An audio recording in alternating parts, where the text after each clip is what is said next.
de la capitolul 7. Vreau să încep lecturarea textului biblic de la versetul 11 până la versetul 17. Pasaj biblic intitulat Învierea fiului văduvei din Nain. În ziua următoare, Iisus se ducea într-o cetate numită Nain. Împreună cu el mergeau ucenicii lui și norod mult. Când s-a apropiat de poarta cetății, iată că duceau la groapă pe un mort, singurul fiu al maicii lui, care era văduvă, și cu ea era o mulțime de oameni din cetate Domnului. Când a văzut-o, i s-a făcut milă de ea și a zis: nu plânge. Apoi s-a apropiat și s-a atins de raclă.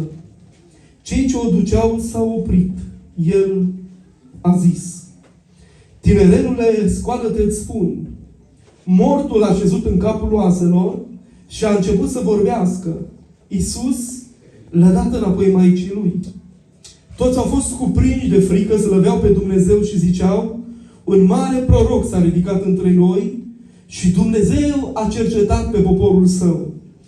Vestea aceasta despre Iisus a răspândit în toată Iudeea și prin toate împrejurimile. Amin. Amin. Până aici cuvântul Domnului, vă invit respectos să vă reocupați locurile.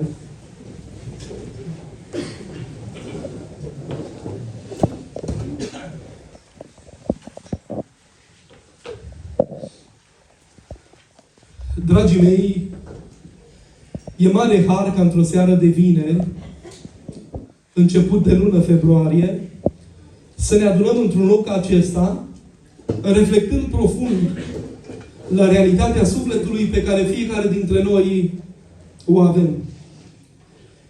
În această seară n-am să fac nicio introducere prea lungă, însă aș vrea să descriu în foarte, foarte scurte cuvinte pasajul biblic pe care l-am citit anterior, tocmai din considerentul faptului că e posibil ca unii dintre dumneavoastră să nu fiți foarte familiarizați cu textul Scripturii și atunci, în nădejdea că veți înțelege și vom așeza o fundație bună, vom putea să mergem mai departe cu predica construind întregul zid.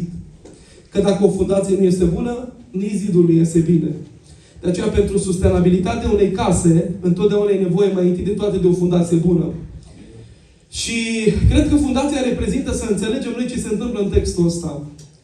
Ați băgat de seamă că este vorba despre o femeie despre care Biblia spune că era văduvă. Asta înseamnă că într-un mod prematur din viața aceasta, bărbatul ei a plecat din existența aceasta biologică și spunem noi și-a sfârșit viața. Și care este dificultatea faptului că cineva a murit? Nu e așa mare greutate atunci când se întâmplă în casele altora. Dar când se întâmplă în casele noastre, simțim cu adevărat că durerea aceasta ne culcă la pământ. Și aproape că ți-e greu să te mai reconstruiești și să începi viața și lupta ei de la capăt. De când ne naștem și până murim pe pământul ăsta, fiecare muritor care tranzitează pământul are de dat o grămadă de lupte. Copiii au luptele lor. Să se trezească de dimineață, să se spele pe dinți, să meargă la școală la vreme, să-și facă temele, să-și pregătească orarul. Tinerii au luptele lor. Cu cine să mă căsătoresc, ce facultate să urmez, ce job să urmez, țara în care să mă mut. Eu vă zice să rămâneți în România, dar fiecare după cum rânduiește bunul Dumnezeu.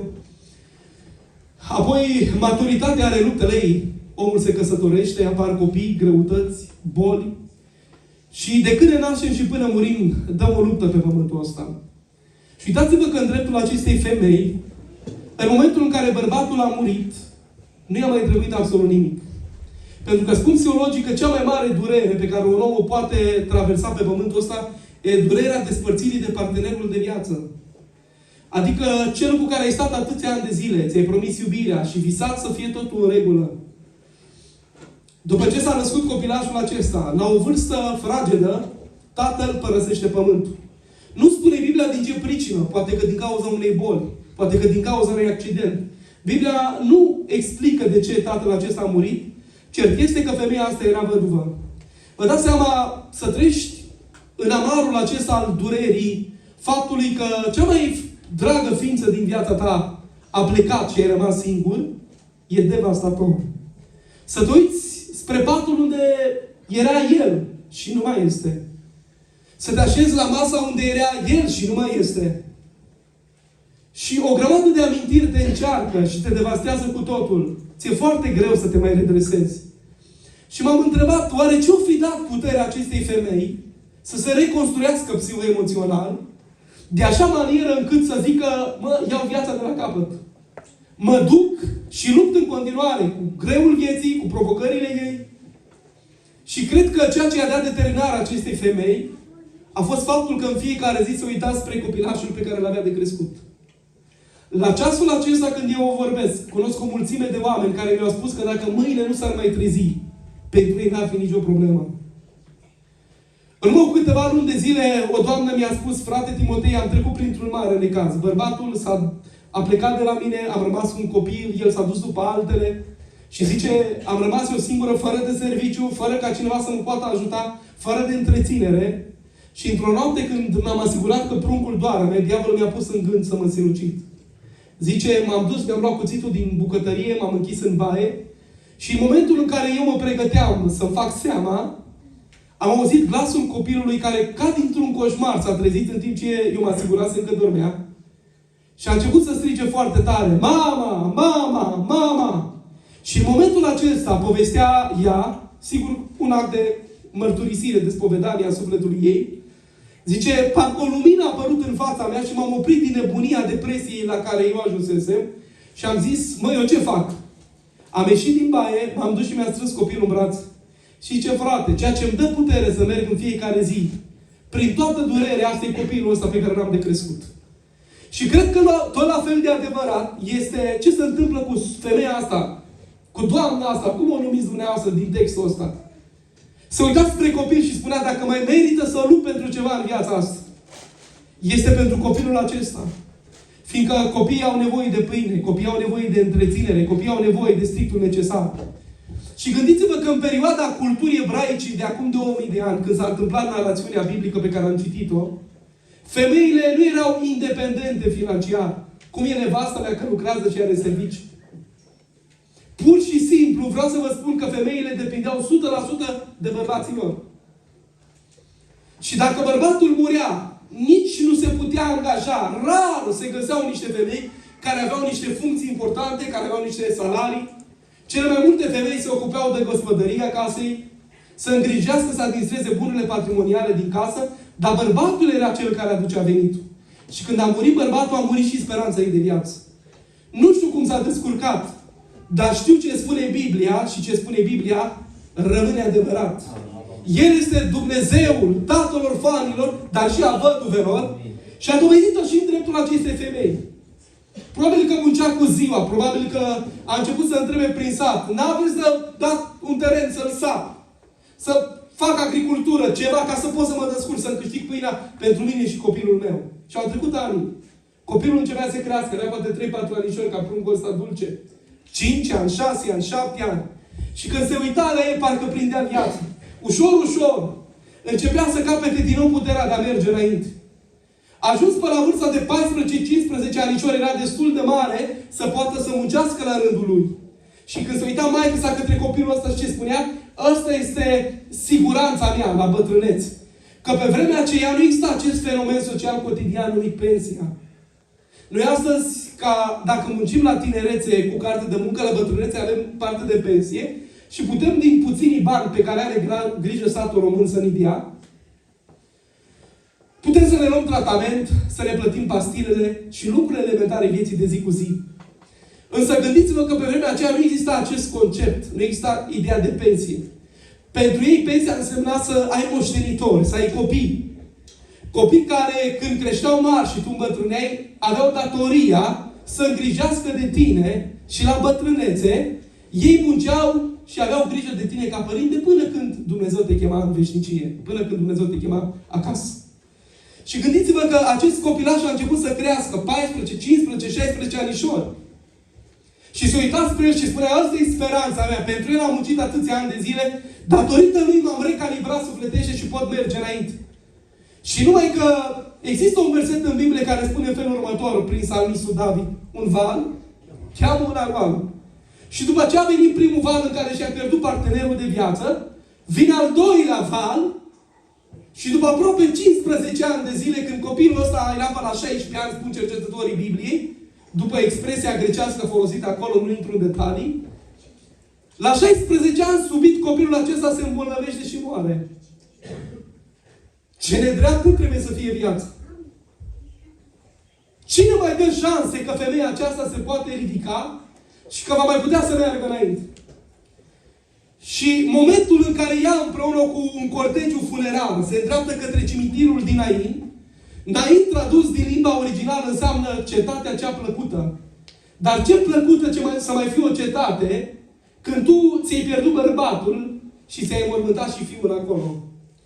Și pasajul Bibliei pe care l-am citit surprinde tama în momentul în care Iisus Hristos o vede pe femeia aceasta că intra și spun cercetătorii că cetatea Nain e cu foarte multe serpentine, parcă așa construită fatidic, îngustă, cu serpentine, și urcau oamenii pe serpentinele acelea până ajungeau undeva în vârful dealului și acolo era poarta cimitirului unde intrau și trebuia să depună trupul neînsuflețit al copilașului ei. Iisus Hristos o surprinde pe femeie tocmai în momentul în care ea se pregătește să intre în cimitir și să depună trupul neînsuflețit al copilului în dormitorul tăcerii fără de ferestre pentru întotdeauna. Și în momentul acela, Iisus Hristos se oprește în dreptul ei, chiar înainte să intre pe poarta cimitirului, pune mâna pe raclă, propriu zis pe sicriașul acela, și oprește întreg cortegiul funerar. Și Dumnezeu aduce biruința acestei familii, de așa manieră încât îl înviază pe copil și tot ce era mort și tot ce era trist și nostalgic a fost adus la viață. Glorie lui Dumnezeu pentru asta. De aceea v-am povestit foarte telegrafic textul ăsta ca apoi să putem construi predica. Și predica mea din această zi se intitulează Drumul de la moarte la viață. Drumul de la moarte la viață. Drumul acestui copil era spre moarte. Dar în momentul în care s-a întâlnit cu Iisus Hristos, Hristos a schimbat direcția. Și mă rog ca în această seară Duhul lui Dumnezeu să mai schimbe direcția unora care se îndreaptă către o altfel de moarte. În Biblie, când vorbim despre conceptul de moarte este polisemantic. Asta înseamnă că are mai multe sensuri, mai multe înțelesuri. Primul sens al cuvântului moarte pe care îl vom putea identifica în Biblie este moartea biologică. Ce înseamnă moartea biologică? Înseamnă că Duhul și sufletul se despart de trup. Asta e moartea biologică. Când omul moare, trupul e făcut din țărână și se va descompune într-o zi. Nu e așa că noi cu trupul ăsta, carcasa asta exterioară, o depunem în pământ și se va desface casa aceasta a corpului nostru pământesc, cum o numește Sfântul Apostol Pavel. Nu e așa. Eu des merg la nunți când sunt chemat și le spun oamenilor că am văzut că unii acum se duc așa frumos, trimit niște copilași și cu o cutie frumoasă au acolo o verighetă ca simbol al căsătoriei lor și se duc și scot din cutia aceea verigheta. Dacă mâine mă duc și întreb pe Mir, ce ați făcut amărâților cu cutia? Niciunul nu mai știe. Dar până să ia verigheta din cutie, tot știu unde e cutia, au grijă. O mânează unui copil, ai grijă, să mă aduc la timp, se asigură cu luni de zile înainte să fie verigheta care trebuie. Știți câtă vreme a avut valoare cutia aceea? Câtă vreme a fost verigheta în ea? Știți câtă vreme are valoare viața unui om? Câtă vreme sufletul omului este în trupul omului. Dar atunci când sufletul se desparte de trup, trupul devine o cutie goală, fără niciun fel de valoare, fiindcă ea este din pământ, din țărână, și în țărână se va descompune. Noi am fost făcuți din pământ. De aceea mâncăm din ce este din pământ, iubim lucrurile de pe pământ, ca într-o zi toți cu pământ să ajungem la 2 metri fiecare dintre noi, cum spun eu des, pe strada egalității, unde vor merge și doctorii în teologie, și medicii, și avocații, și profesorii, și oamenii simpli. Cu toții vom coborî la 2 metri sub pământ. Dar asta este primul sens al cuvântului moarte. Trupul se duce în țărână, Duhul se duce la Dumnezeu care l-a dat, sufletul merge ori în rai, ori în iad. De asta nu poți scăpa. Deci, stimați prieteni, stimați frați, scumpe sorori, vreau în această seară să vă spun tot adevărul lui Dumnezeu. Sufletul nu se pulverizează. Sufletul nu se anihilează și sufletul nici măcar nu se reîncarnează, cum spun budiștii, sperând într-o stare de nirvană, vorbind despre o succesiune de universuri, care până la urmă, după sute și mii de ani, se vor cotopi cu universul. Nu este vorba de așa ceva. Biblia spune foarte clar, sufletul merge ori în iad, ori în rai. Sufletul dumneata este acea parte pusă de Dumnezeu în mine și în dumneata, care e veșnică și nu moare niciodată. De aceea e important, în serii ca acestea, de reflexie spirituală, să ne punem și noi o întrebare, dacă eu aș muri, dacă dumneata ai muri, unde ar merge sufletul nostru? Fiindcă e important să ne dăm răspuns la această întrebare. Și ăsta este primul sens al cuvântului moarte, moartea biologică. Al doilea sens al cuvântului moarte în Biblie este moartea spirituală. Ce înseamnă moartea spirituală? Moartea spirituală înseamnă că deși te plimbi prin viață, faci cumpărături de la mall, dai mâna cu omul de lângă tine, mergi la muncă, te întâlnești cu vecina Gheorghița sau cu Vasile, stați 2 ore pe laviță sau pe bancă vorbind și mâncând semințe, bârfind despre unul și despre altul. Ascultă-mă, tu ești în viață din punct de vedere biologic, dar din punct de vedere spiritual, tu poți să porți cimitirul cu tine în suflet. Fiindcă în gândirea lui Dumnezeu, moarte spirituală este locul acela în care ți-ai îngropat credința ta cu Dumnezeu. Moarte spirituală este locul acela în care nu se mai cântă cântări de laudă la adresa lui Dumnezeu. Moarte este locul în care în casa ta vorbește televizorul, dar nu se mai citește din Biblie și nu se mai fac rugăciuni. Moarte spirituală este locul acela în care în fiecare zi stai de ceartă cu nevastă ta, trântești farfuriile, trântești ușa casei și pruncul zice: tati, afară de ziua în care propriu-zis e ziua mea de naștere, poți să crezi și eu că-s fericit? De ce? Pentru că fiecare zi se întâmplă certuri. Și asistăm din ce în ce mai mult, dragii mei, la un proces de moarte spirituală. Și în această seară vom vorbi despre moartea asta spirituală. Despre cel de-al doilea sens. Și în fine, mai există și cel de-al treilea sens al morții în Biblie. Este vorba despre moartea a doua sau veșnică, care se referă la ajungerea sufletului omului în iad pentru întotdeauna. Și iadul îți flăcără de foc nu pentru 100 de ani, nu pentru 1000 de ani, ci etern, veșnic. De aceea și miza diavolului pentru sufletul nostru. Vedeți? Ca Dumnezeu să ajungă la om și la sufletul lui, Dumnezeu are o singură cale de acces. Știți care e? Eu, de exemplu, ca să ajung aici, n-am știut altă cale de acces decât pe acolo. Acum văd că mai sunt și altele. Dar uite, am venit pe ușa aia, pe unde stă fratele acolo. Și aia a fost calea de acces pe unde eu am pătrus ca să ajung aici. Dumnezeu, ca să poată să ajungă la sufletul omului, are o singură cale de acces. Duhul omului. Prin intermediul Duhului, Dumnezeu de sus vorbește Duhului omului, Duhul primește mesajul și îl transmite sufletul, iar sufletul îl transmite mai departe la trup. Și spune: hei, trupule, n-ai voie să trăiești cum vrei. N-ai voie să te comporți cum vrei. N-ai voie să bei orice. N-ai voie să faci ce vrei cu trupul tău. De ce? Pentru că de la Dumnezeu a venit mesajul revelat prin Scriptură, la Duh, Duhul a transmis sufletului, sufletul a transmis trupului. De cealaltă parte, de jos în sus, diavolul are 5 căi de acces prin care poate să ajungă la om. Știți cum se numesc alea? Văzul. Mai zic o dată: văzul, auzul, mirosul, pipăitul și gustul. Acestea sunt 5 uși prin care diavolul pătrunde de jos în sus prin intermediul trupului ca să ajungă unde? Care este miza finală? Și pentru Dumnezeu și pentru diavol. Sufletul dumneata. Ca în final să-ți distrugă sufletul. Și în această zi aș vrea, dragii mei, să vorbesc despre drumul pe care numai Iisus Hristos îl poate schimba, de la moarte spirituală la viață din Dumnezeu. V-au spus oamenii că cimitirul este doar la marginea satului sau orașului. În parte au avut dreptate. Cimitirul este locul acela în care ți-ai îngropat credința ta cu Dumnezeu. Și în această zi, într-o Românie care se declară procent de 94-95% țară creștină, vreau să vă spun că umbrele morții au început să pătrundă în casele noastre. Vreau numai să vă citesc câteva statistici îngrijorătoare, ca unul care călătoresc destul de mult în țară și în Europa. Uitați-vă ce se întâmplă la noi în Europa, în Germania.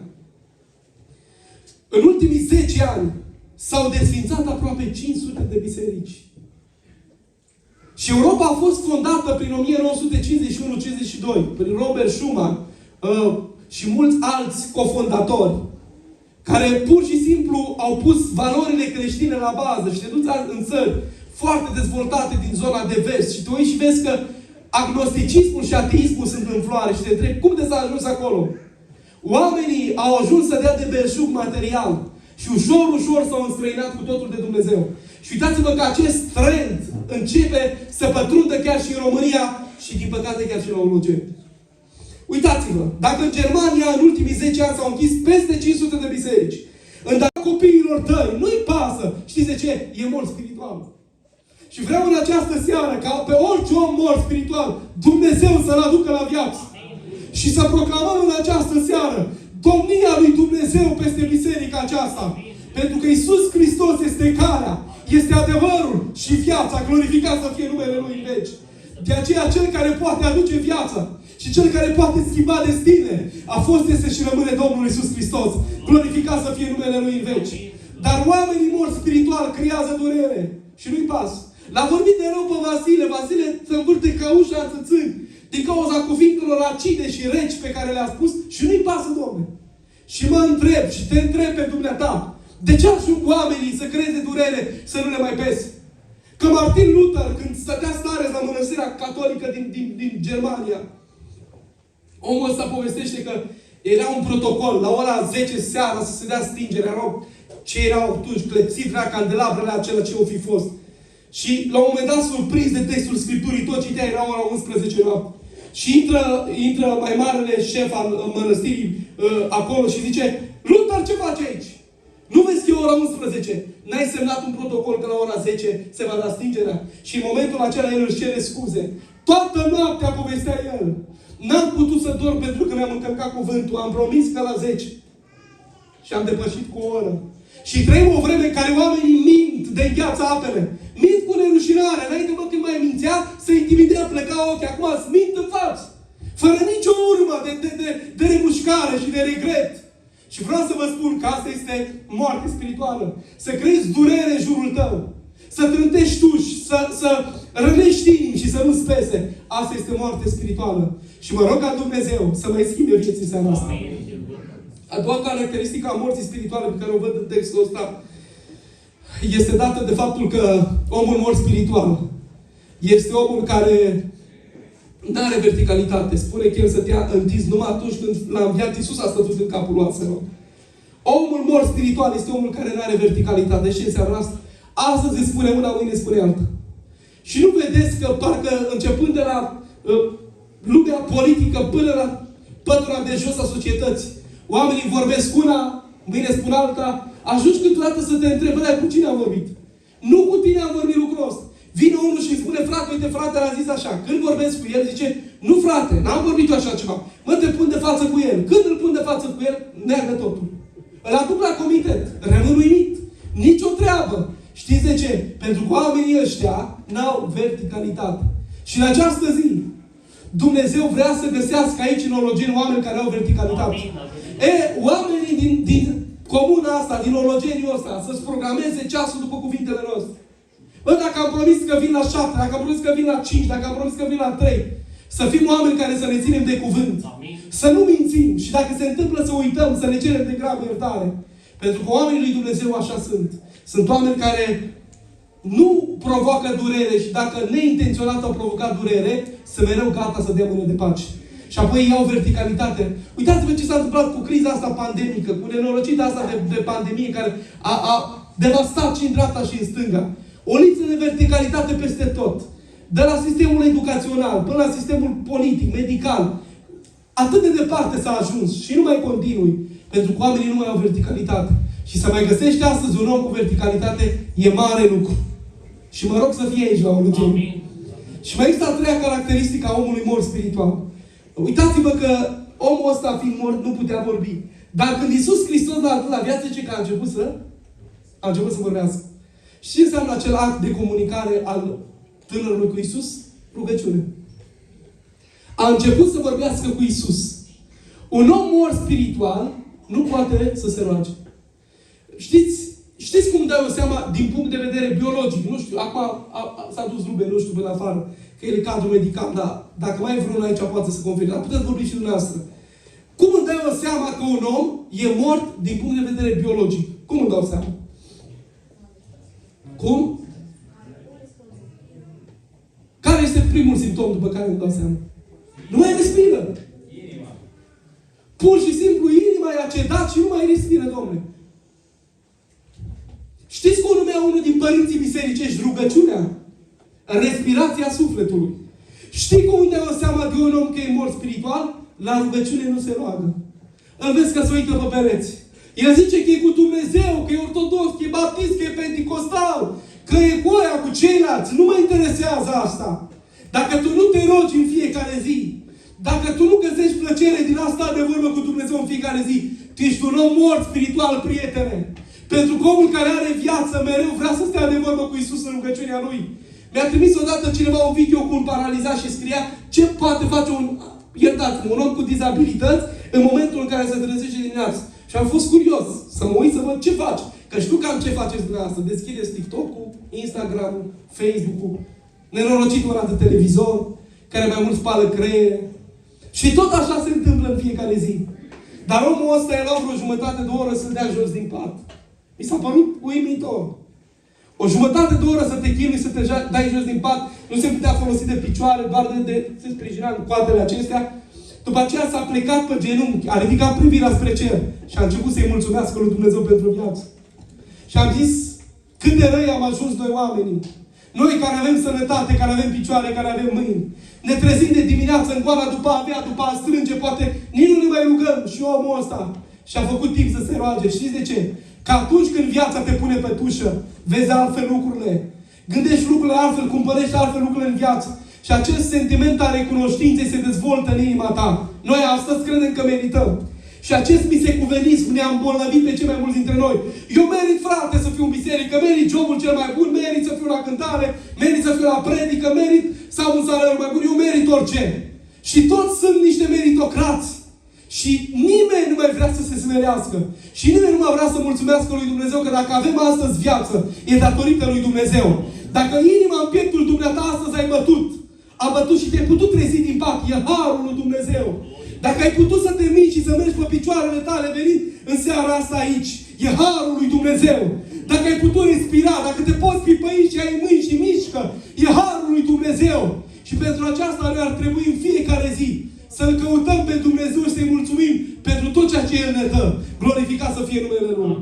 Și acum, dragii mei, vreau să învățăm în ultima parte a predicii mele 3 lecții foarte, foarte importante pe care vreau să le înțelegem din textul ăsta. Sunt 3 cuvinte, toate vor începe cu litera C. Le repet mai întâi și apoi le vom explica pe rând pe fiecare. Căutare, confruntare și control. Sunt 3 cuvinte cheie pe care vreau să le ținem minte în seara asta din textul ăsta. Și primul cuvânt spune în felul următor. Dumnezeu te caută când nu te caută nimeni. În momentul în care femeia aceasta își ducea copilul la poarta cimitirului din Nain, în momentul în care se simțea cu totul abandonată și că nu mai are niciun sorț de izbândă, Iisus Hristos pășește scenă și spune, tu nu ești a nimănui. Eu sunt Dumnezeul care îi pasă de viața ta. Și știți care este prima lecție pe care o învățăm din textul ăsta? Hristos te caută când nu te caută nimeni. În cele mai grele momente ale vieții tale, El vine și din spatele cortinei numită viața zâmbește frumos și spune, eu sunt. M-ai văzut? Era mâna mea, nu erai tu, eram eu cel ce lucram. De o grămadă de ori am dezvoltat în noi un fel de a fi. De așa manieră încât credem că suntem noi.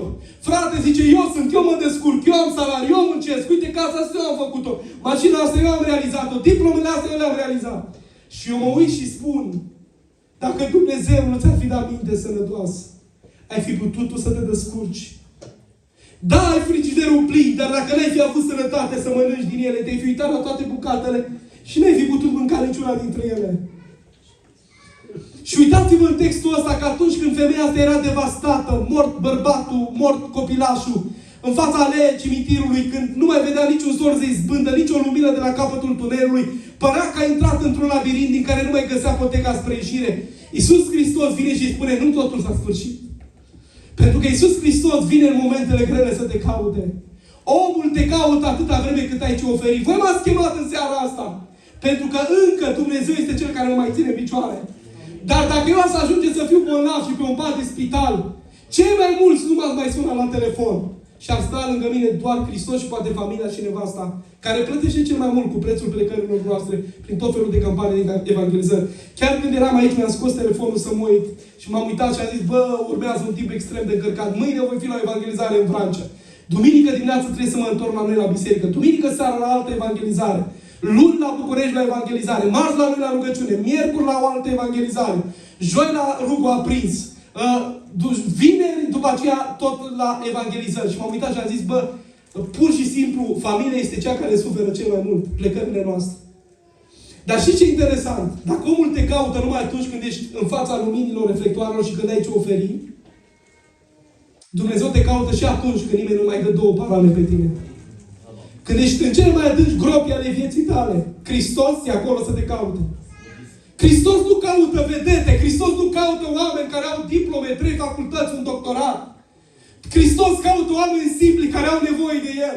Și ascultă-mă, în seara asta la Dumnezeu nu vin nici profesori, nici avocați, nici ingineri, nici patroni, nici afaceriști, nici medici, nici cadre medicale și nici juriști.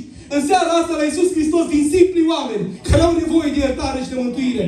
Și dacă nu vii cu această condiție a omului smerit, care înțelege dimensiunea efemeră, perisabilă, trecătoare pe care o are asupra vieții, nu poate să ajungă mesajul lui Dumnezeu la inima ta.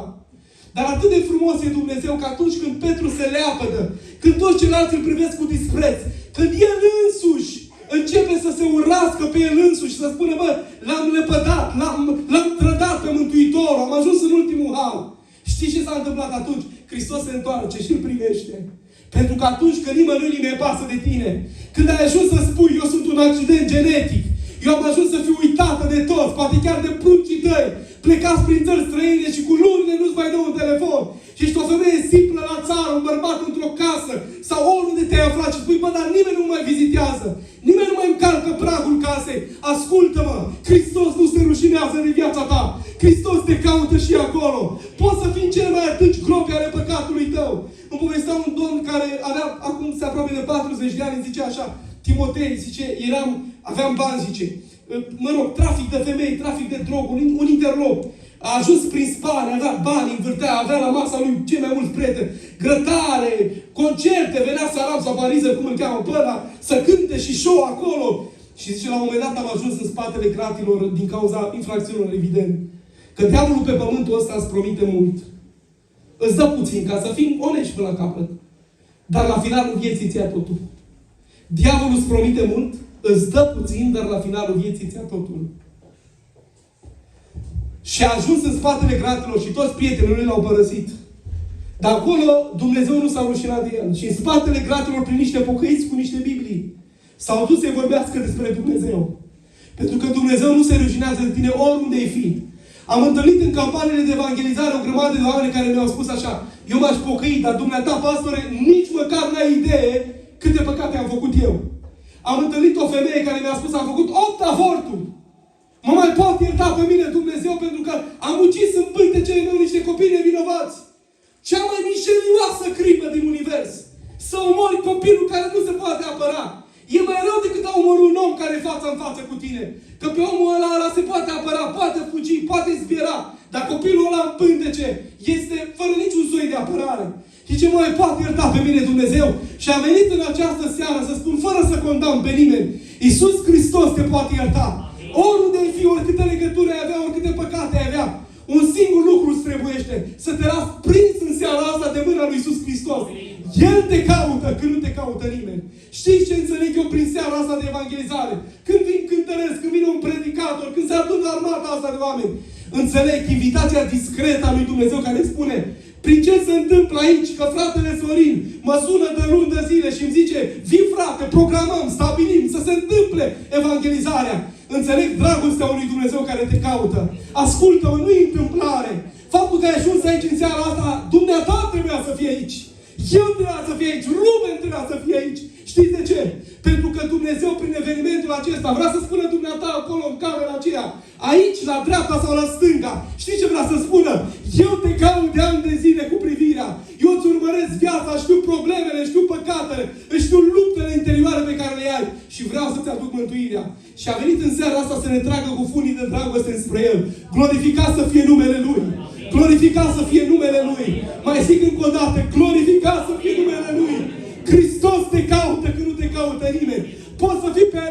cimitirului. Poți să fii cu pachetul de țigări în buzunare în seara asta.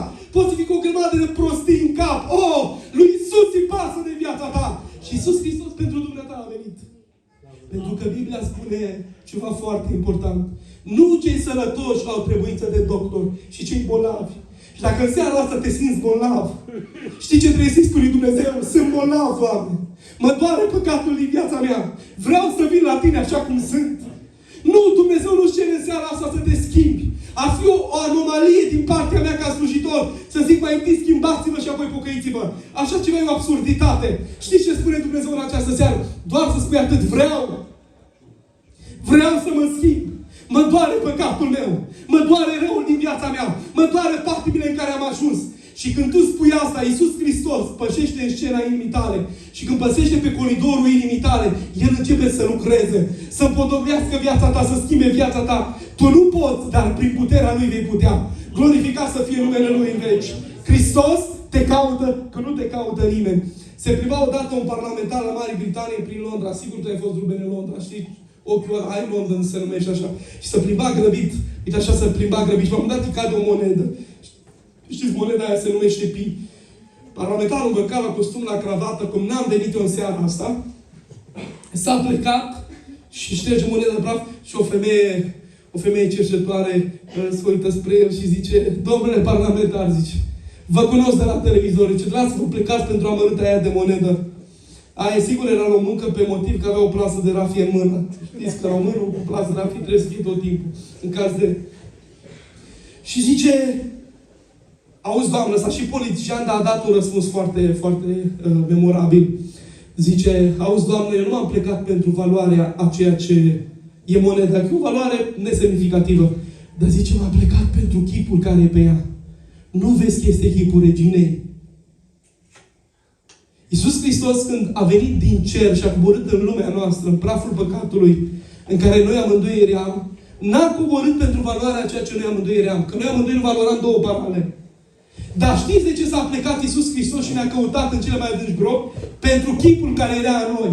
Că și trupul, și Duhul, și sufletul din tine strigă că tu ești veșnic și că ești al lui Dumnezeu. Ne-am fost plămădiți de Dumnezeu ălarul, noi lutul, să fim asemenea chipului și asemănării sale.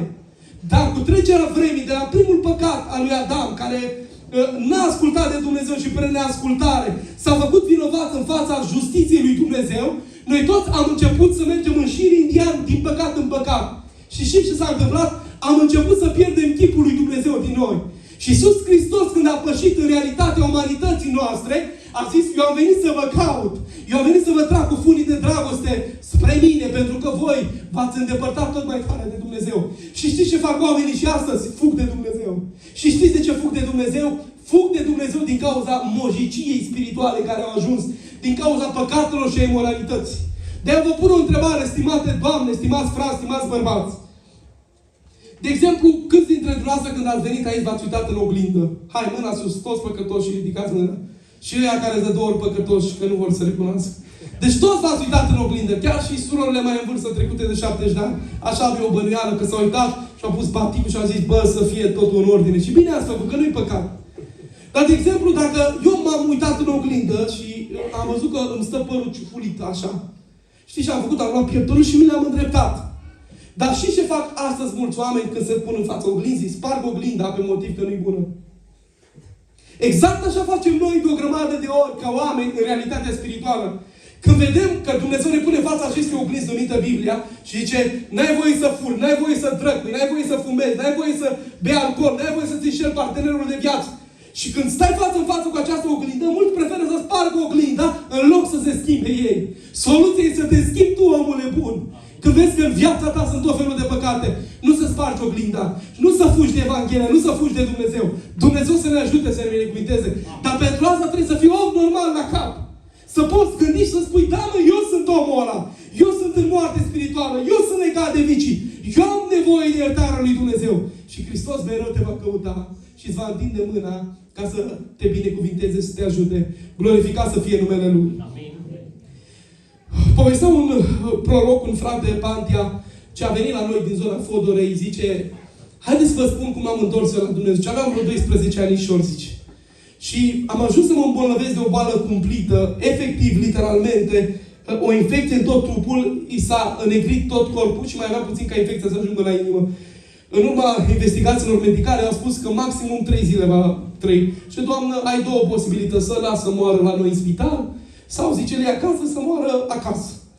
La care maică sa zice, știți că omul oricum e suspicios, mai ales acum nu mai avem cu medicina cu ăștia, și mai bine să luăm acasă. Și l-a luat acasă. Luând la casă pe Florin, băiatul de 12 ani, e necredincios, sau mă rog, în religia lui, dar n-avea o relație cu Dumnezeu. După amiaza aceea, după ce vine de la spital, vin niște copii de pocăiților, care îl iubeau pe Dumnezeu și spune, Florine, vrei să vii la o evangelizare? Zice, în seara o să fie evangelizare la noi în zonă, o să fie mulți frați și vreau să te inviți pe tine. La care ăsta zice, cum să vin? Tu nu vezi că eu sunt paralizat, de infecție, splin? N-am cum să ajung la voi la biserică. La care zice, păi vorbim noi cu frații și o să vină să vrea cu mașina, că era aproape, la câteva sute de metri de biserica lor. Și la insistența lor, fiindcă erau și prieteni, copii de aceeași vârstă, că la 12 ani nu ești prea mic să faci lucrarea lui Dumnezeu. Că nici la 12 ani nu ești prea mic să faci lucrarea celui rău. La 12 ani pune diavolul țigara în gura la ăștia, dă numai. Îi pune jurături în gură de sperii. Că mi-a fost, pentru prima dată să aud un român care înjură 20 de minute fără să se repete. Adică atâta ingeniozitate n-am văzut. Și uitați-vă, dragii mei, că până la urmă îl strunesc pe Florin și se duce. Era înghesuială ca și în seara asta aici. Copilul Florin s-a așezat unde erau hainele alea puse într-un fel de semi-garderobă, așa. Stătea acolo înghesuit, așezat. Și la final, evanghelistul care predica a zis, în seara asta i-am venit special pentru un suflet care are nevoie de vindecare. Mulți oameni au ieșit în seara aia să se roage oamenii pentru ei să fie vindecați. Și el revine, evanghelistul, și spune, sufletul acela care are nevoie de vindecare, Duhul Sfânt îți spune că n-a ieșit în față. Dar acolo unde este, să ceară intervenția lui Dumnezeu, că eu, Domnul, pot să-l vindec. Și în momentul în care medicii nu mai îi dau nicio șansă, povestea Florin că stătea în casă, taică-sul îi zicea lui nevastă, zice, nevastă, rămâi tu acasă, și el era în camera din dărăt. Zice, rămâi tu acasă că eu mă duc să cumpăr sicriu. Și la care nevastă sa îi zice, cum adică să cumperi sicriu? Când că copilul n-a murit și să cumperi sicriu, mi se pare așa ciudat. Lasă să moară. Așa și apoi să cumperi sicriu. Și până la urmă, bărbatul nu s-a mai dus să cumpere. Și a ajuns la biserică în seara aceea. Și în momentul în care fratele a spus asta la final de predică, Florin nu putea să-și miște mâinile cum trebuie, fiindcă era paralizat. Dar copiii care l-au adus, copiii de 12 ani care l-au adus la biserică, au pus mâinile lor peste mâinile lui Florin, care era paralizat și plin de infecție în tot corpul, așteptându-se ca în 2-3 zile să moară. Și s-au rugat pentru el. Și în timp ce evanghelistul de la microfon chema numele lui Dumnezeu, Florin a fost vindecat pe loc. Infecția din tot trupul lui a dispărut cu totul. Paralizia a dispărut. A sărit în picioare și a început să strige, Dumnezeu m-a vindecat. Dumnezeu a avut milă de mine.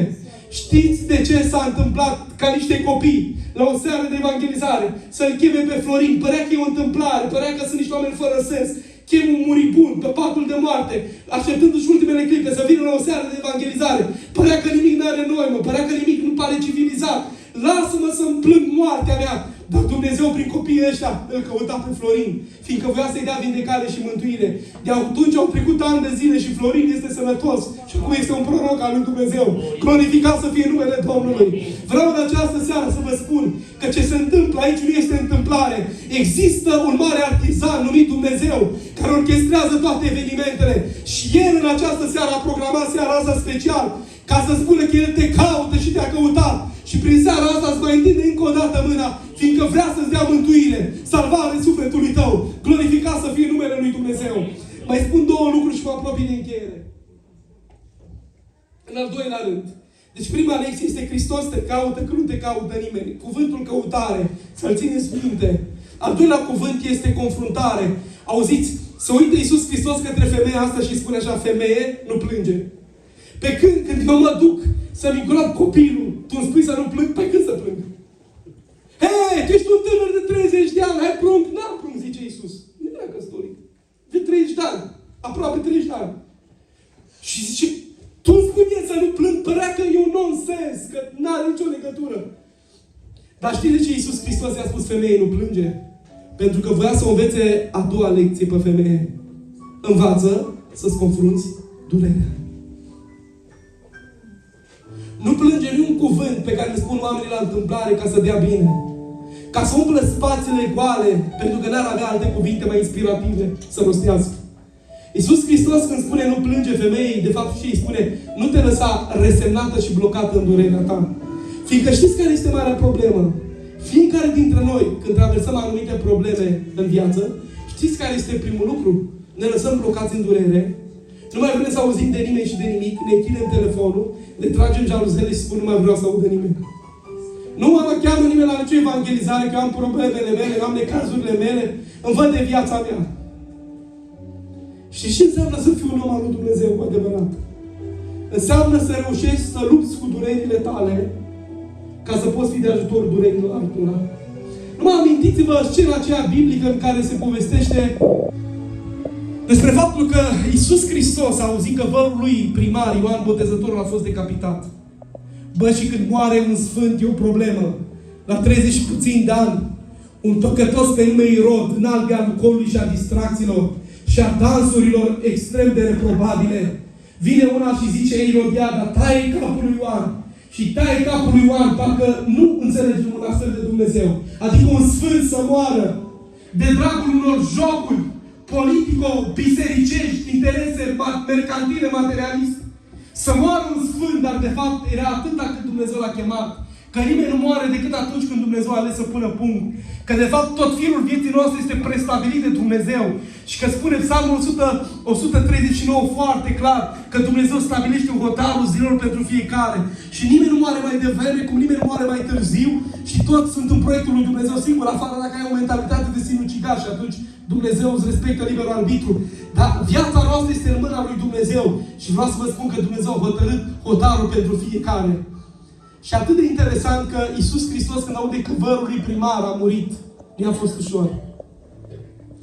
Și ce Biblia că a vrut să meargă într-o zonă pustie, să plângă.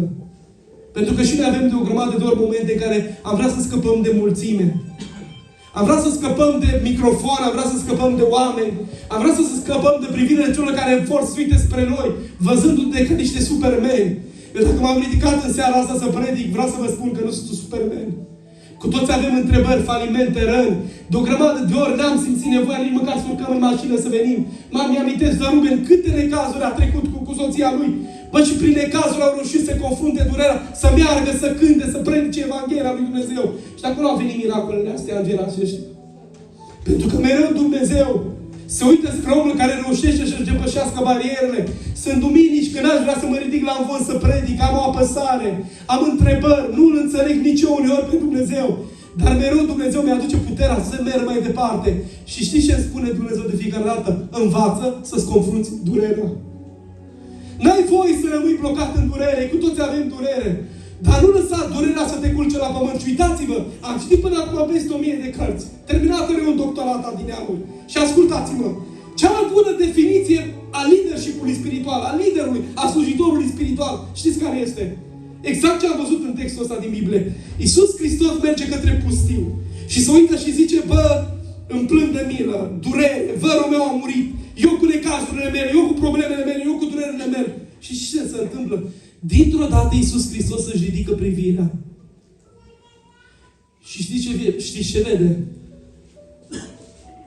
Ologi, leproși, șchiopi, surzi, oameni cu diferite probleme care vin spre Iisus. Bă, nigerii, nu mă lăsați, nici acum, că nu mai pot, că sunt devastat de durere. Și acolo am găsit definiția liderului spiritual. Iisus uită de durerea lui ca să vindece durerile altora. Fiindcă lider spiritual ești atunci când uiți de durerile tale ca să poți face un bine celui nenorocit. Dacă prin cântarea mea, sau prin predica mea, sau prin slujirea dumneata, cineva se zidește, a meritat să-și cezi lacrima din ochi și să spui merg mai departe. Femeia nu plânge este a doua lecție pe care Iisus Hristos îi spune. Învață să-ți confrunți durerea. N-are rost o viață întreagă să rămâi blocat în durerea ta. Și să te resemnezi, închizându-ți ușa. Ce faci? Îți bolnav de depresie. Că asta e boala secolului. 70% suferă de depresie, spun unele statistici. Ce faci tu? Acum, eu știu ce spune știința. Știți cum definește știința depresia, nu? O stare patologică de neliniște, bun, și? Dar vă spun eu o definiție mai bună. Știți? Pe care poate n-ați auzit-o niciodată. Am inventat-o, de-aia zic. Depresia e definiția asta. Atât de îndrăgostit sunt de mine și de imaginea mea și de durerile mele, încât nu mai îmi pasă de nicio durere a niciunui om. M-am lipit de necazul meu. Bă, dar o grămadă de oameni, ce ești tu? Depresiv. De ce? Ăla m-a vorbit de rău. Bun, și ce faci? Depresiv toată viața. Numai când nu mai predic, mai vin la adunare. Sau poți să scuturi țărâna de pe tine, să ștergi lacrima din ochi și să spui, durerea mea nu e atât de mare. Sunt alții care nu au picioare. Sunt alții care nu au mâini. Sunt alții care nu au cum să-i spună mamă sau tată. Sunt alții care nu au o bucată de pâine și străbat zeci de kilometri să poată să aducă punga cu apă prin tot felul de țări din lumea a treia, ca Africa și altele. Și în momentul acela te recalibrezi, te reconstruiești și începi să înțelegi că viața nu trebuie comparată doar privindu-te pe Jeff Bezos, spre Elon Musk sau spre Bill Gates. Că dacă vrei o realitate obiectivă să înțelegi cum e viața, trebuie să te compari și cu cei mai jos decât tine. Dar știți cum ne sucește diavolul nou, busola? Noi ne comparăm în aspectele materiale cu cei mai sus decât noi. Nu știu, n-am văzut niciodată un român până acum să se compare cu ei mai săraci decât el. Nu, toți se compară cu ei mai bogat. Ala zice, cât are salariul? 5.000 de euro pe lună. Bă, dar cum dă are 5.000 de euro? Cum n-aș avea și eu 6.000? Și mereu se compară cu ei mai bogați decât ei. Dar în cele spirituale am văzut că e exact invers. Românul se compară cu ei mai jos decât ei. Ce nu sunt cel mai nenorocit? Zice, Badea Gheorghe s-a dus, dar își bea amarul în alcool, dar nu știe că amarul nu mai bine ca alcoolul lor. Că toți au început, zice, bă, nu cumpătat, dar nu știa că școala beției e băutura cumpătată. Eu am crezut că cu cât vor trece ani și oamenii vor îmbătrâni, unii își vor reveni, dar nu e așa. Păi uitați-vă, de exemplu, la Saul, când Dumnezeu îi spune lui Saul, când avea aproape 30 de ani, să omoare tot ce avea Amalek. Și a zis el, îți mai deștept decât tine, Doamne. Îl păstrez pe împăratul la gard, Amalechiții și tot ce mai frumos, oile ce mai bun le păstrez. Când îmbătrânește, într-o luptă pe munții din Gilboa, știți cine a fost grupar, nu? Cine? Un Amalecit. Ce era ăla tare? Amalecit era. Nu zisără Dumnezeu în urmă cu 30 de ani să omor tot ce a lui Amalek? Îți spus nu. Și ce nu omor la tinerețe, te va omorâ la bătrânețe. Și uitați-vă că-s lideri mari, slujitori mari, care nu au omorât la tinerețe niște patim care îi chinuia. Și la bătrânețe îi vezi macuncat. Și te întrebă, cum de s-a ajuns acolo? Pentru că ce nu omor la tinerețe, te va distruge și te va omorâ la bătrânețe. Și uitați-vă dumneavoastră, dacă un om la 30 de ani, să zicem că bea cât un pahar de alcool, îl vezi, cu fata de mână, mai bea cât un pahar, mai la o distracție, mai de revelion, mai de o petrecere, mai de o zi onomastică, bea cât un păhărel. Bă, dar mă aștept ca la 65 de ani, când iese la pensie, să-i vină minte la cap, să nu mai bea. De unde? Bea cu harba. 5 halbe nu ajunge. Dacă la 30 de ani fumă o țigară, 2 pe zi, la 65 de ani vezi că e cu 2 pachete de țigări și nu mai ajunge. Pe dacă unul a făcut eu odată un calcul, dă curios așa, că eu sunt mai curios din fire. Dacă se apucă la 20 de ani să fumeze și să lasă până la 60, cât costă pachetul de țigări? Aici la dumneavoastră. Bine, să nu credeți că el știe de la alții, dar nu de la... Dar voi n-ați vrut să vă dați de acolo unii dintre voi, bine? Și să zicem 20, 25, 30 de lei cât o fi. Am făcut un calcul. Știți cam unde s-ar ajunge cu suma? 70-80 de mii de euro. Să plâng românii că n-au casă. N-au cap în primul rând. Îi chine diavolul și își bate joc de ei în fiecare zi. Și îi duce spre cimitir, spre groapă, spre moarte, spre distrugere. Și mai învățăm ceva în seara asta. Ultimul lucru cu care închei și vreau să facem o chemare și o cântare apoi. Hristos te caută că nu te caută nimeni. A fost prima lecție. A doua lecție, învață să-ți confrunți durerea. Și uitați-vă ce ciudat e textul ăsta. Iisus Hristos vorbea cu femeia și ce femeie nu plânge. Dar știți ce făcea femeia? Mergea tot spre cimitir, tot spre moarte, tot spre cimitir, tot spre moarte. Pentru că și noi de o grămadă de ori Iisus vorbește cu noi și noi tot spre păcatele noastre. O predică de oră, după ce om ieșit de aici, tot cu păcatele noastre. Și pentru mult trecerea timpului nu e o binecuvântare, un blestem. Că nu vă schimbați. Am văzut prin campanie de evangelizare o grămadă de oameni care au dat 3 pachete de șervețele. Plângeau de numai și spuneau, eu sunt păcătosul ăla, eu am nevoie de iertare. Și când pleca din adunare a doua zi, se ducea din nou la droguri. Se ducea din nou la alcool, se ducea din nou la fapte stricate.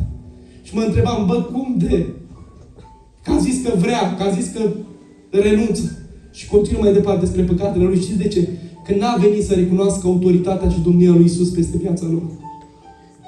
Și așa făcea și femeia asta. Ea mergea spre moarte cu copilul ei și Iisus îi spunea, femeie, nu plânge. Dar ea n-avea urechi. Că de o grămadă de ori ți-a vorbit și ție Dumnezeu și nu l-ai înțeles. El vorbea cu tine, tu mergeai spre moarte. Tu mergeai spre păcatele tale. Și la un moment dat Iisus Hristos a făcut un gest. A pus mâna pe raclă și a oprit-o. Și înțeleg de aici cea de-a treia lecție. Hristos este în control. Hristos este în controlul tuturor lucrurilor. Oprește racla. Nu avem voie potrivit legii ceremoniale să te atingi de omor. Erai considerat și tu necurat. Înțelegem prin asta că Dumnezeu desfințează deja legea ceremonială. Pentru că El era Domnul Domnilor și Împăratul Împăraților. Și ce femeie, unde mergeți voi? Nu zice, chemați toți groparii ăștia aici. Chemați-i pe toți să discutăm. Nu zice, unde mergi tu? Spre moarte, spre cimitir. Hei, eu sunt calea, adevărul și viața. Când se întâlnește moartea cu viața, moartea nu mai are nicio putere, că Hristos cu moartea pe moartea călcat și celor morți poate să ne aducă învierea. Glorificat să fie numele Domnului. Și asistăm la tablou contrastant în care se întâlnește moartea cu viața și Iisus Hristos aduce la viață ce este mort. Pentru că El este învierea și viața. Că mai întâi să existe viață, trebuie să existe o înviere. Învierea asta înseamnă când te atinge Duhul Sfânt și te scoate din legăturile păcatului tău. Glorie lui Dumnezeu în veci. Glorie lui Dumnezeu în veci. Și uitați-vă, dragii mei, că în momentul acela Iisus Hristos pune mâna pe raclă, oprește întreg cortegiul funerar. Nu, tânărul ăsta nu merge spre cimitir. Nu, tânărul ăsta nu merge spre moarte. Pentru că în această zi se întâmplă o minune. Mi-am dat întâlnire cu El.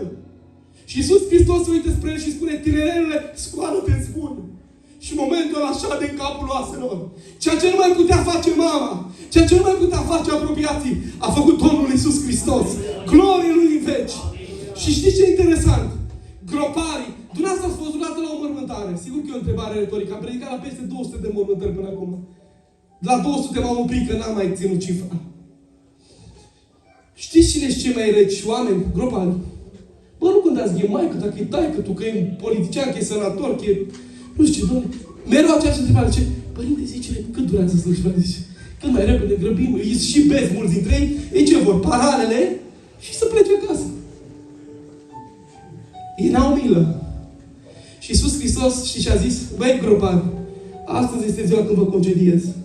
Plecați acasă. De ce? Nu mai aveți ce face. Ăsta nu moare, e viu. Și l-am întrebat pe Dumnezeu, cine-s groparii ăștia? Și Dumnezeu mi-a spus, groparii sunt patimile din viața ta, care te duc spre moarte. Cu cât ai plătit tu groparii? Păi, cam cu atât. Și de ani de zile unii dintre voi vă plătiți groparii. Groparii sunt patimile care vă chinuie și plătiți 10 de milioane lunar pe țigări, pe droguri, pe alcool, pe pariuri sportive, pe tot felul de păcate. Și în această seară Hristos spune, spuneți-le groparilor să plece acasă. Pentru că a venit Iisus Hristos să-și dea întâlnire cu tine. Și când se întâlnește Hristos cu tine, groparii rămân concediați. Nu dă mâna cu groparul. Groparul e inimă rece și insensibilă. Groparul ăsta e diavolul. Care vrea să te distrugă, vrea să te ducă spre cimitir, vrea să-ți distrugă familia. Vrea copiii tăi să rămână pe drumuri, să rămână în nimănui. Că nu pot uita niciodată scena aceea în care în fața tribunalului era mama cu copilul de mână. Și copilașul avea vreo 10 ani. Știți că există în dreptul civil există o procedură. Copilul când împlinește vârsta de 10 ani e întrebat, mă, tu cu cine vrei să mergi, cu tata sau cu mama? Și copilul a făcut atunci un gest care cu totul a fost devastator. A luat mâna copilului în mâna mamei în mâna lui, a luat mâna tatălui în mâna lui și a zis, eu vreau și cu mami, vreau și cu tații. Dar din păcate nu se mai poate. O lacrimă i-a dat într-un colț de ochi judecătorului, dar pentru că și-a dat seama că ședința e solemnă, a zis, bă, pruncule, nu se mai poate. Fiindcă acești părinți ai tăi mânați de un orgoliu steril. Nu mai pot coabita, nu mai pot rămâne împreună. Iertați-mă, nu vreau să lezesc conștiința nimănui în seara asta. Dar permiteți-mi să pun o întrebare, doar cu titlul de reflexie. Cu ce a greșit copilul ăsta să crească toată viața fără mamă sau fără de tată? N-are nicio vină. Problema e la niște oameni, în sufletul cărora cavoul, cimitirul a intrat de mult. Și diavolul a pătruns prin acești gropari, numit patimile. Și dintr-o dată nu ei s-a mai părut interesantă nevasta și copiii n-au mai pus preț pe ei. Și merg la tribunale și mă doare inima să vă spun Că și împart copiii cum și-ar împărți, zice, frigiderul mi-l dai mie, terenul ție, mașina lui ăla. Hei, copiii nu sunt bunuri materiale. Copiii sunt un univers de sentimente. Nu-i poți împărți și nu poți fâșia inima în două copilașilor tăi. Dar cu cine să vorbești? Că moartea s-a suit în casele noastre și a bătrus chiar și în mediul nostru evanghelic. Și distruge vieți, distruge familii, distruge copii, distruge căsnicii. Și în această seară, eu ca simplu om mă uit, trag cortina acestei scene funebre și zic, Doamne, de unde poate veni salvarea? Și Duhul Sfânt mereu îmi spune ca un ecou reverberând din inima mea, salvarea vine din partea mea. Eu, Iisus, Domnul, pot aduce învierea. Eu, Iisus, Domnul, pot aduce mântuirea. Eu, Iisus, Domnul, pot să schimb bărbați și femei, să fac bărbați și femei de treabă, care să-și iubească casa, familia, copiii, să-L iubească pe Dumnezeu, să citească Biblia, să lase păcatele, vicile, să lase de înjurături și de toate faptele stricate. Cine poate face asta? Iisus Hristos, Domnul. În seara asta, predica mea s-a apropiat de final. Dar acum în scenă este vorba despre dumneata și despre mine. Oameni care de ani de zile mergeau spre cimitirul morții, spre păcatele noastre. Și într-o zi și pe mine și pe toți ceilalți ne-a oprit Iisus și a zis, tu nu mergi bine. Și în seara asta același Hristos care cu 2000 de ani a pășit pe alea cimitirului de la ei și a zis, eu sunt Dumnezeul care schimb drumul de la moarte la viață. În această seară nu știu unde te afli. Poate ești un biet suflet hărțuit de diavolul, legat de patim, au trecut ani peste tine. Păcat după păcat s-au cuibărit în viața ta, te-au jefuit de orice brumă de fericire. Te simți încorsetat, predica mea te-a deranjat. Și vreau în seara asta cumva să respiri un aer pe care nu l-ai mai respirat, aerul curăției. Ai vrea să dai sufletului tău 2 momente de răgaz, să spună ce ar vrea să spună. Că poate de ani de zile nu te-ai mai oprit în dreptul sufletului tău care geme, care strigă de durere. Și în seara asta El are un glas, El are un mesaj pentru tine, El vrea pe Iisus. Vrea mântuirea, vrea pace, vrea iertarea, vrea eliberarea, vrea despovărarea de păcate. Ce vei face în seara asta? Vei spune, Doamne, mă predau cu tot ce sunt în mâna Ta. Și va fi momentul în care va intra viața în tine, mântuirea și păcatele tale, toate câte ai făcut în seara asta, vor putea fi iertate. Haideți pe picioare.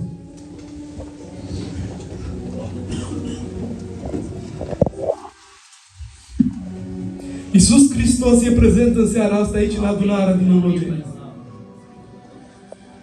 În timp ce toți stați cu capetele plecate și cu ochii închiși în seara asta, te invit să te gândești la sufletul tău, omule bun. Au trecut ani. Nici nu ți-ai dat seama. Suntem, iată, în anul 2023. În timpul ăsta, o grămadă de gropați s-au lipit de sufletul tău și ți-au vărat fericirea. Simți că sufletul tău merge spre moarte, spre iad, spre păcat, din ce în ce mai mult. Și seara asta ai vrea să-ți dai o șansă. Nu vreau să te chem la un cult, nu te chem la o religie, nu mă pricep la asta. Dar știu să fac un singur lucru ce fac de ani de zile. Să te chem la Dumnezeul care până astăzi te-a pus pâinea pe masă. Care te-a păzit și a făcut să mai bate inima în pieptul tău să te aducă aici. Seara asta este seara în care în mulțimea asta Hristos te caută pe tine. Suflet hoinar și rătăcitor. Care ai străbătut bulevardele lumii și n-ai găsit în lume fericirea. În seara asta vrei pace, vrei fericire, vrei iertare, vrei despovărare de păcate, vrei să scrii Iisus numele în cartea vieții și să pleci cu problema sufletului tău rezolvată. În timp ce fratele Ruben se va pregăti să cânte o cântare în surdină, în seara asta, om bun oricare ai fi aici, domn sau doamnă, femeie sau bărbat, tânăr sau tânără, în timp ce toată mulțimea asta stă cu capul plecat și cu ochii închiși, ca să nu te simți stânjenit de vreo privire în seara asta, eu îți spun o întrebare. În fața cugetului tău, care a auzit mesajul Evangheliei și poate pentru ultima dată. Vrei în seara asta să te predai în mâna Lui? Vrei în seara asta să spui, da, Doamne, iartă păcatele mele? Multe sau puține, mari sau mici, oricum ar fi. Spune în seara asta, intră ca Domn și Mântuitor în viața mea. O, salvează-mă pe mine, Doamne! Salvează-mi sufletul meu! Salvează-mi casa mea! Salvează-mi familia mea! Acolo unde ești în seara asta, dacă vrei iertarea lui Iisus, dacă vrei să te predai în mâna Lui, dacă vrei să pleci liber și mântuit, o, te invit oriunde ai fi să stai cu mâna spre cer ridicată. Și eu voi sta cu ochii deschiși, să mă uit să știu dacă am pentru cine să mă rog în seara asta. Domn sau doamnă, femeie sau bărbat, Domnul să mă binecuvinteze, Doamnă, o mână se ridică, încă o mână se ridică. Dumnezeu să mă binecuvinteze, Domnule. Dacă mai este cineva în seara asta, Iisus Hristos este Domnul. Puterea Duhului Sfânt este aici în adunare. Duhul Sfânt te caută, ești aici în mulțime. N-are rost să te ascunzi, El te cunoaște, El știe problemele tale, știe viața ta și te-a adus aici să-ți dea iertare, să te deslege de păcatele tale. Iisus Hristos este Domnul! Iisus Hristos este mântuirea! Dacă mai este cineva pe lângă sufletele acestea, două care în spate stau cu mâna ridicată, dacă mai este cineva, te invit, fă un semn discret cu mâna, ridică mâna spre cer. E seara când numele Tău, Domnul să vă binecuvinteze, Doamne, acolo la jumătate. Iisus Hristos salvează vieți. Urcă în trenul mântuirii în seara asta. Ultimul tren, ultimul compartiment, ultima scară. Urcă în trenul mântuirii în seara asta. Ca Dumnezeu să te ducă spre destinația numită Împărăția Lui. Dacă mai este cineva, Iisus Hristos este aici să te ierte, să te deslege de păcatele tale. Eu am să fac acum un gest și va fi un gest de curaj. Dar sunt aici frați împreună cu mine, pastori și slujitori, care vom vrea să ne rugăm și să plângem înaintea lui Dumnezeu pentru sufletul tău. În timp ce fratele Ruben va începe să cânte, dacă nu-ți cer prea mult, voi care ați ridicat mâna și cei care mai vreți, veniți aici lângă mine în față. Eu voi veni împreună cu dumneavoastră în față aici. Și ne vom ruga pentru dumneavoastră. În seara asta vom pune numele Lui Dumnezeu peste voi. Vă aștept. Haideți. Iisus Hristos este Domnul. Ruben începe să cânte. Domnul să vă binecuvinteze. Rămâneți aici. În timpul acesta, Domnule, Doamnă, femeie, bărbatule, tânără, tânărule, vino aici. Te-a așteptat Iisus oricum prea mulți ani. Vino în seara asta. Ar fi putut să te strivească ca pe un vierme, dar n-a făcut-o că te iubește. Astăzi este șansa ta. Te aștept să vii aici. Noi vom începe să ne rugăm și din mulțime te poți desprinde. Pentru că vrem să ne rugăm pentru tine. Îl invit pe fratele meu aici. Vom începe să ne rugăm. Haideți, vă aștept să veniți în față. Aleluia. Te-am dezamăgit. Primește-mă.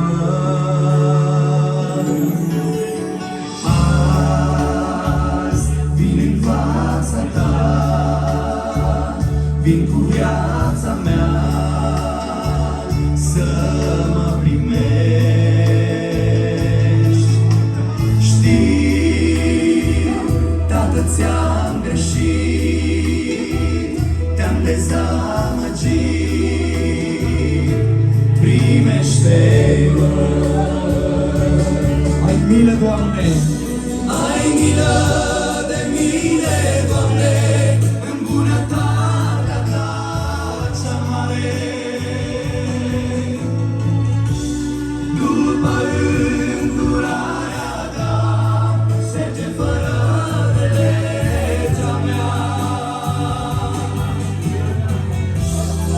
Dă-mi iarăși bucuria ta.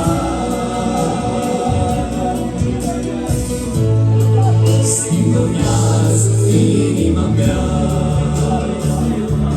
Ai milă, Doamne! Ai milă de mine, Doamne, în bunătatea ta cea mare. După îndurarea ta, șterge fără de legea mea. Dă-mi iarăși bucuria ta.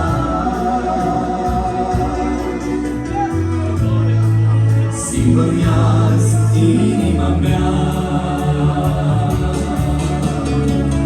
Doamne, revarsă binecuvântarea Ta.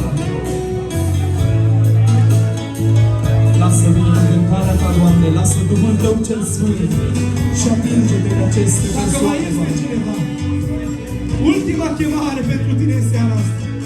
Înainte să plecăm de aici, suflete care ești legat de Satana, dacă vrei să fii eliberat, dacă vrei să primești pace și mântuire în sufletul tău, va mai cânta fratele Ruben o strofă și un refren. Și în timpul acestei cântări te poți desprinde din mulțime. Mai așteptăm câteva zeci de secunde. Și dacă în timpul ăsta mai este cineva, vă aștept. Vă aștept să veniți aici să căpătați iertare. Nu vă fie rușine. Iisus Hristos este aici în adunare. Puterea Lui este aici să schimbe vieți. Ești aici să transforme. Aleluia, aleluia, aleluia. Biserica continuă să se roage. Duhul Sfânt mântuiește. Primește seara asta. Dar azi mă întorc. Azi vin în fața ta, vin cu viața mea să mă primești. Știu, Tată, că am greșit și că te-am rănit, dar azi mă întorc. Întoarce-te acasă. Ai milă de mine, Doamne, în bunătatea ta așa mare. După îndurarea ta, șterge fără de legea mea. Dă-mi iarăși bucuria ta.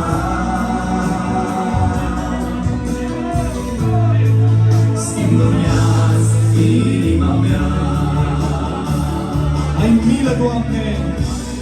Ai milă de mine, Doamne, în Haideți împreună să cântăm. așa mare. Strigă în seara asta după mila Lui. Cheamă harul Lui peste viața ta. Acolo unde spune să șteargă păcatele tale. Biserica se roagă, Duhul Domnului este peste tine. Aleluia, aleluia. Vine, Doamne, cu bucuria ta. Schimbă-mi azi inima mea.